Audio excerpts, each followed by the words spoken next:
C'è una squalifica, l'atleta Manuela Lazzarini della società Padova Nuoto che ha gareggiato in corsia numero 7 della serie 9, è stato squalificato per falsa partenza.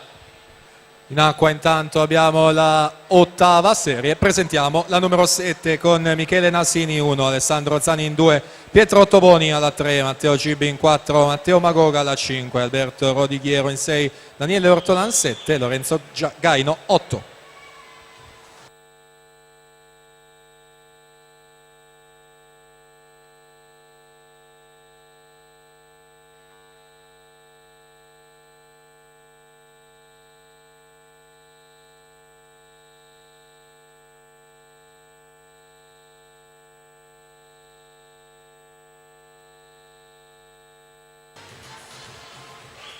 (57-65) Federico Rizzardi dalla quinta corsia, nuovo leader della classifica.